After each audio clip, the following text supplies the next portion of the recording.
In the beginning, there wasn't even a signature tune. There was a studio to build and fresh faces to be found for the programs that were yet to be thought of. In the beginning, then, there were difficulties. Still in a country that is still new to police riot. Don't worry, even Bob Southgate couldn't do it. The group from which TVS was born underwent many changes, but three of the team met regularly on a southern region commuter train. Bob Southgate of Thames Television and ITN, Martin Jackson of the Daily Mail, and James Gatwood, an independent drama producer. Three of us particularly, Bob Southgate, Martin Jackson and myself, all travelled on the Hastings main line.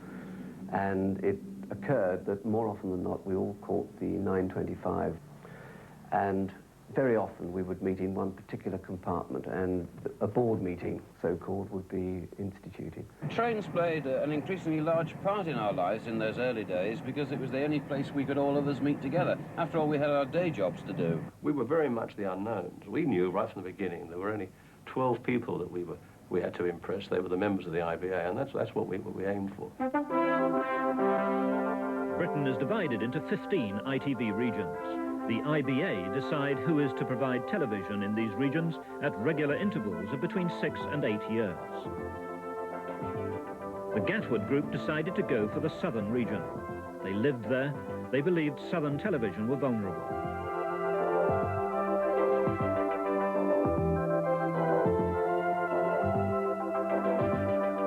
It's a region in which 6.5 million people live and work.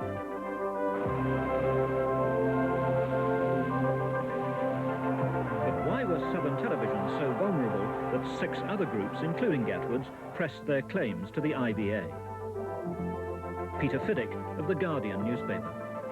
The Southern Television area, which is now the south and southeast, was particularly attractive for two reasons. One, that it is very rich and very profitable. It is almost totally middle class. It's been able to swank for 10 years about having more two-car families, more two-television families, all the things that advertisers love.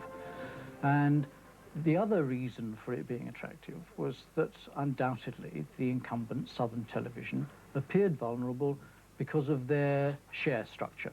It was not a question of the sorts of programs they were putting out, because most people agreed, I certainly think, that increasingly their program record was becoming very good, and their team was strengthened. But it was a closed company. Its shareholding was entirely in the hands of 3 major corporations, all of whom were already in the media business in other areas. And frankly, that has become very unfashionable through the 1970s, and it could be seen that the IBA was unlikely to tolerate it as a way of running a big company in the 1980s. Now, when 2 or 3 are gathered together in one place to discuss winning a television franchise, they do so in conditions of the utmost secrecy. First, because they don't want other groups to find out what they're doing, and secondly, sometimes because they don't want their current employers to find out either. TVS chose to meet here in Mercer Street, London, in a small upper room over a nightclub. We used to meet in the evenings because people couldn't really get away from their day jobs, and the meetings used to go on well until the early hours of the morning. I imposed a rule that Perrier water would be drunk only until about 10 o'clock. Then we might break open a bottle of wine. But the concentrated effort that went on around the table was really magic. It was furtive. I mean, you went in with your coat collar turned up wondering who was watching you, because of course at that stage very few people knew we were involved in this deal. So you went through Soho and climbed into that little club up the stairs. It was very James Bondish, and I suppose looking back it all looks rather silly, but at the time it was very important to us. And for me, of course, you know, working in Fleet Street, you know, the home of rumour and gossip, the amazing thing is that nobody actually found out that a lot of us were involved. Bert Chappell joined the TVS team from the BBC as head of music. Anna Hume, who produced the children's series Grange Hill, was chosen to be controller of the South East studios at Maidstone. I have a sad piece of news. It's a letter from John Harriott of the IBA. John Miller joined from the Open University to be head of features and education. The takeover time which you asked about. The programme team was assembled by Michael Blackstad. He'd formerly produced The Risk Business and Tomorrow's World. Television companies, it would appear, must come and go quietly like British Prime Ministers, rather than to the sound of trumpets like French presidents. I hope we meet again soon. But I had in fact decided to leave the BBC anyhow, for reasons that are associated with the future of television. The future of television I see as being more tightly focused programs, not the lowest common denominator of bludgeoned large audiences, but actually laser-beamed, very tightly targeted programs to minorities. And I see this particular region as being very much made up of those kind of minorities. So to cut a long story short, it didn't take much persuading.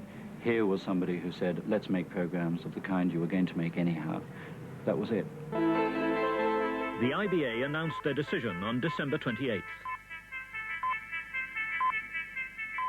Southern Television had lost everything.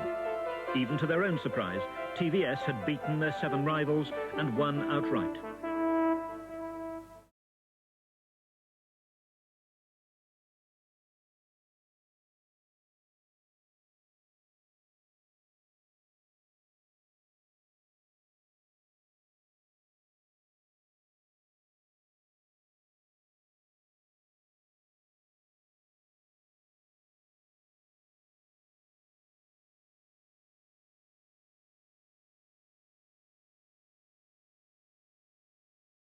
The need for decisions was immediate and pressing. The company had to expand from its 18 founder members to 900 inside a year. What about premises? Would Southern sell their existing studios in Southampton and Dover?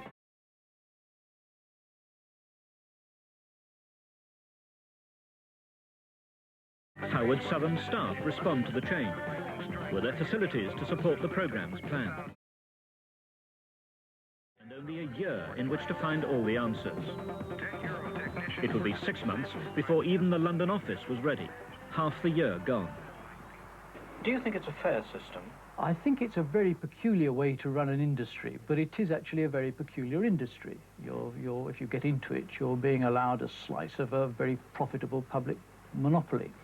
And even before the results were announced this time, there were people around the place saying there has got to be a better way. I have to say that none of the alternative ways I've heard of seem to me any more perfect than this one. There were 6 groups, plus the incumbent, Southern Television, who went for the Southern franchise. Did you think you'd win? No, but I know why we did. We all know that the eastern half of the region, East Sussex, Kent, north of the river, hadn't had much of a service. And now, this doesn't make us clever, actually. We're just very lucky that in this particular year, new technologies are making things possible. But our plans to service the whole of the region, and not just the centre, were very attractive to the IBA. The IBA's decision and the upheaval it would cause was bitterly resented by many inside the television industry, not least those who'd lost the franchise battle. The IBA came to Maidstone to welcome TVS in April. The die was cast then for the next 8 years. These studios, when completed, will be the most up-to-date, not only in this country, but further afield as well.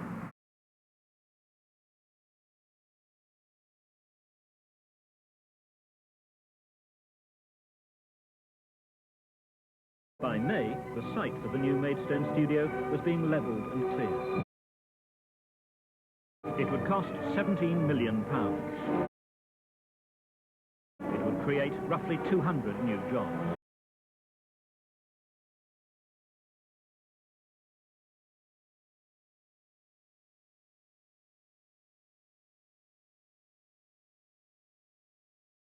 In the early weeks, work was well up to schedule.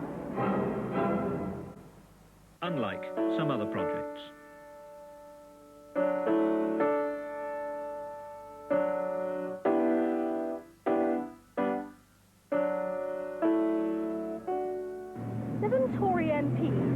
The new magazine programme was christened Coast to Coast. It began to recruit some new reporters for Southampton and Dover in June. The South would have its own edition every night from 5:30, so would the South East. And that a new high-performance torpedo was needed. It's likely that they were not only responding to the anger 67 would-be reporters were auditioned, newcomers to add to the existing Southern team. They may also be reacting. What we're going to do now is take you upstairs to the studio, ask you to do a simple news read. 4, 3, 2, 1. Good afternoon. What you're looking for is a background in journalism, either newspapers or television. And they've got to look all right on the screen. I mean, they've not got to frighten the kids at 5:30. We also, I think, need a blend of people. Those who've already made their name with Southern on Day by Day, and a few new people you want to give a try to. Well, I think people have a right to know. They pay the money. I think the exciting thing is to pick somebody up who's had no television experience at all and, well, just watch them grow. And frankly, I don't think it matters. Hundreds of thousands? I think this girl shows the value of radio training. I mean, so there was an aggressive interview. What do you think? She didn't let go. She had a point. She pursued it. And, you know, frankly, if I'd been the head of security at the royal wedding, I would have felt that I'd had a grilling. I mean, she looks like somebody who's been doing it for hours every day on the radio to me. Yeah, 5 hours of it, sitting there, helping the news on the wireless. Is she versed in television? That girl, not TV experience, a lot of radio experience, but the other one really didn't switch me on. But this one, we like, yes? Yes, that one. Yeah, this one's for the shortlist. Definitely for the shortlist, this one. Thank you very much, studio. Can we de-rig and go outside, please? But while negotiations between the two companies and the unions staggered on, the situation slid into a curious standoff period. Southern still owned and occupied their studios, and TVS functioned from hurriedly erected porter cabins in the car park. In the porter cabins, Anna Hume and director Dorothea Brooking held auditions for a new children's drama series, The Haunting of Cassie Palmer. Oh, stop snivelling, Mary. Don't be so stupid. But you said the man who came last night who caught a... We put them through quite a stiff audition. You've got to, because you've got to see not only that they can act, but they can actually stand up to the pace and the pressure, and that they can do things over and over again. So we put them through a fair inquisition where we send them out and then we bring them back again and make them do it in different combinations. So blow your nose and don't be so childish. I haven't got the tissue. Here. Why did she have to go and leave this note in the kitchen to scare us all? Had to go out. Back before lunch. 1 egg each. Love, Mum. I'm quite happy about Tom. I don't think there's... You're happy about Tom, so am I. Yeah, I don't. And of the two Cassies, funnily enough, seeing them all together again, the little one looked too little. She didn't look 13. No, I think she looks too little, and I also think she's still got this funny sort of knowing maturity thing, whereas the other Cassie's got the freckles and the nice innocent smile. Yes. And I believe in her, and I don't believe in her. But there were those who seriously doubted whether a year was long enough to get the new company off the ground, and, however willing, to dovetail with the 600 people already working for Southern. Let's just say I wouldn't apply for another franchise. You mean that? Yes.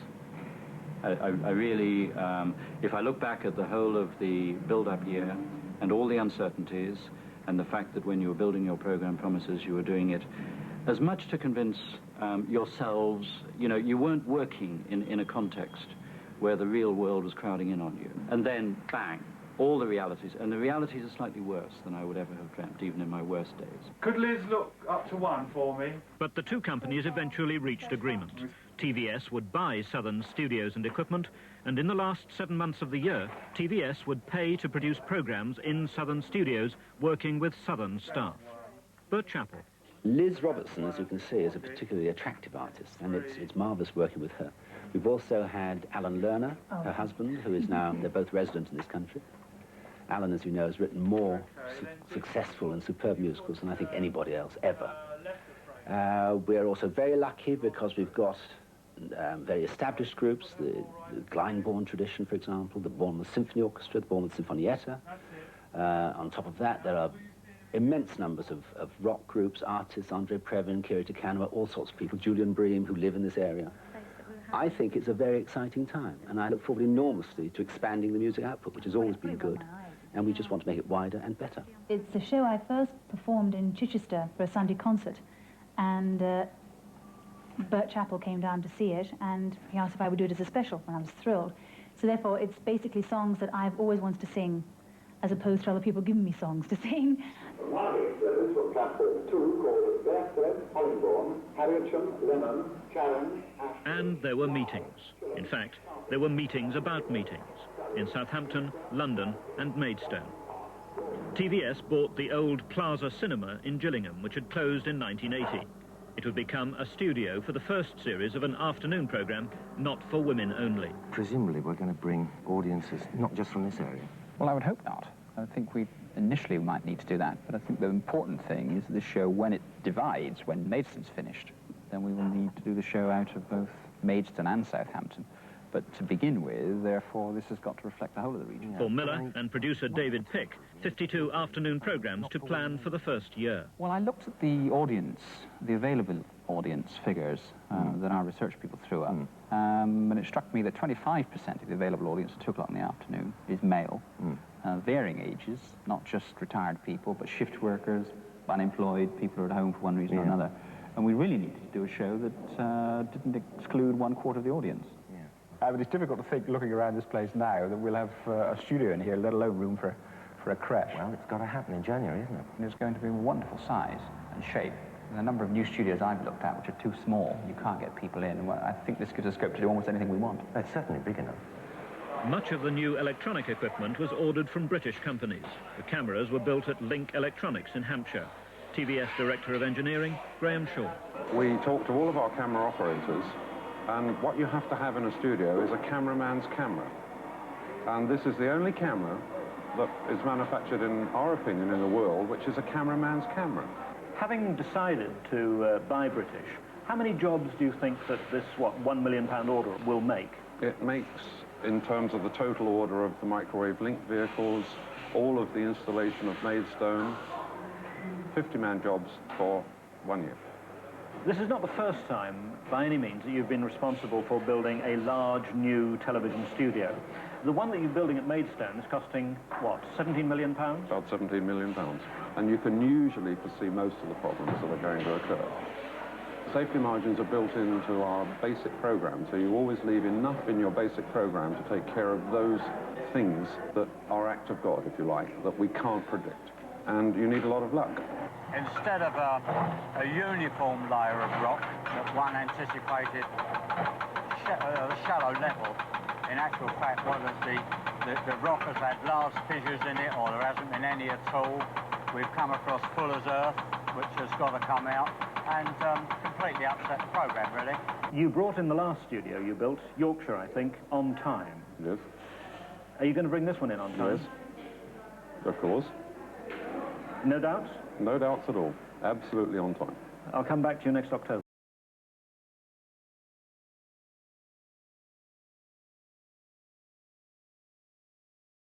By August, the Maidstone complex of 3 studios was taking shape. 1 for news, 2 for other major productions. The summer was warm, the weather was kind, the delays were few.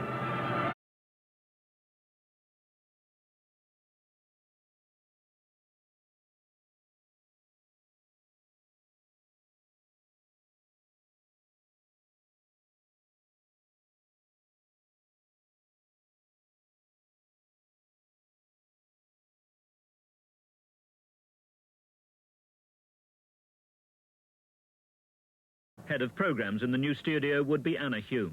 I mean, it's not often that someone is given a brand new television studio. There aren't that many brand new television studios. And I think Maidstone is the most exciting thing, obviously, at the moment. And I think that it's going to give everybody who comes to Maidstone an enormous sort of new lease of life to have this studio growing around them. 3 months to go. Has it been as you thought it was going to be? It's been much more frantic, I think, than I thought it was going to be. Everything has taken much longer than I thought it was going to take. And it seems to have taken much longer to start actually making programmes than I had imagined that it would. What about the children's drama, Cassie Palmer? I'm delighted that I've brought Dorothea Brookings with me from the BBC, a very distinguished director of children's programmes. We've got a splendid cast, a child who has never acted on television in her life, and her only performance has been in the Nutley Village pantomime. So she's making her break too. And if it doesn't rain, well, no problem is insuperable. We're going down the hill, bang opposite, and we're going to wait for the light to be nice so that all the little lights are in the hill, in the houses. Cue children, Gary. Cue that lot, first lot. Yep. It's been really great fun. I've had such fun. I like both being in front of the camera and getting to know everybody in the crew and that. All right, start again then. In on the school. All right. I thought that they would do it in order, but they don't. Sometimes I have to think, What am I doing? Where am I in the script? You're frightened of the rain. I've liked to do all of this. Nothing I've liked best. And cut. Brilliant sunshine and rain. Actually, the children looked as if they were absolutely terrified of the rain, as if they'd never seen it in their lives. We're going to shoot your film going this way, so I'm going to get you to turn around. Along the coast at Worthing, the documentary unit were examining the plight of the growing number of helpless elderly. Chris Goddard was filming the spirited way many were coping with their problems. And when I tell you, you simply follow after her and do exactly as you were doing before. Skate past her. New programs, new personalities, but to Lily's relief, still room for old favourites like Coronation Street or Crossroads.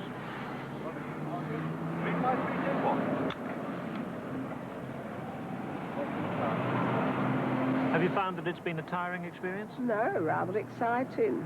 And my friends are all pulling my leg. You're on TV then, you know, celebrity. I wouldn't say that.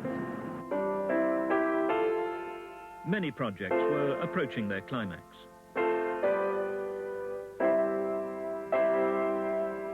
A new sports team was to be led by Mark Sharman. There's a lot of nonsense talked about the South being a soft area for sport, when in fact it isn't at all. It's very strong in racing, in motorsports, in basketball, and water sports, of course. Quite apart from the soccer, which isn't too bad down here. We've got two fairly successful First Division teams. We're hoping to investigate a lot of new sports as well. There would be regular sports programmes on Sundays and Fridays, and nightly inserts into the magazine programme Coast to Coast. Down, and it's like two gladiators coming in to do battle. I think it'll go on this stage very well if it goes north-south. That's to say, the front of the court will be down here, and the back of the court will be up here. Of course, the great advantage of perspex, of course, is that there's no reflection. So Bob Gardam, in charge of outside broadcasts. But at long last, the public will be able to actually see the game of squash. For the first time, they'll be seeing it coming at them rather than watching behind.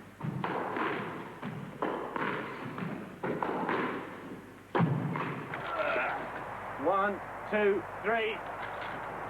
1, 2, 3. Meanwhile, in the water meadows near Winchester, other athletes strove for perfection. 1, 2, 3. Rehearsals of the games in a new children's series on safari. Scientific. What's he trying to do? We're trying to find various different ways of crossing a river that could be built in the studio as part of On Safari, a program to do with the great outdoors. How are you actually going to transport the river, though, into the studio? That's for the designer, who's constructed an amazing jungle in the studio with about 4 clearings. And in each clearing is a different sort of game or quiz or wild animal, and guess what it is. And this ravine river bit is one of the games, the practical games in the show. Nigel seems to be having problems. A few. And this will actually be possible. He's doing it. He is indeed. Are you having fun, Nigel? I'm going to do it, yes. He's going to do it. Going sideways, but he's going to do it. It's possible. And if it was safe enough for the youngsters, it was child's play for the experts. Look at me. Promises have been made before. Why should the viewer believe that TVS are going to keep their promises? Well, we had one enormous advantage, which is our promises cost less than other people's promises. I'll go one stage further than that. I mean, we are talking about programs focused at specific audiences. And when you know what your audience is, you don't waste quite so much time on celebrity names, on the fat of production. And my own record, and those of most of the people in the team, is taking quite serious subjects, be it science or be it industry or what have you, and making those accessible to large audiences. How confident are you that TVS will keep the promises that it's made?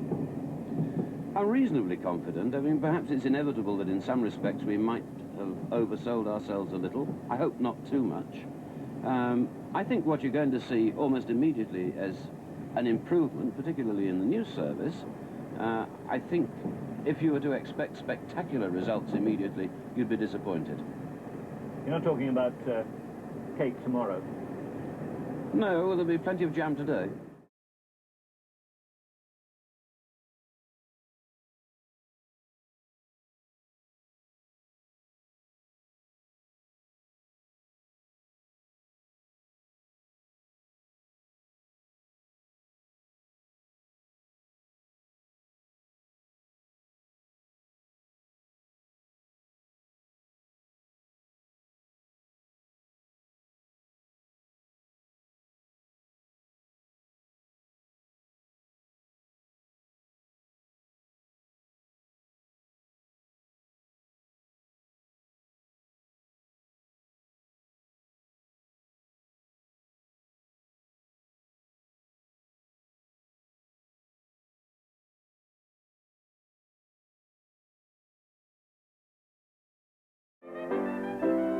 And in the end, even the most difficult projects come to a successful conclusion.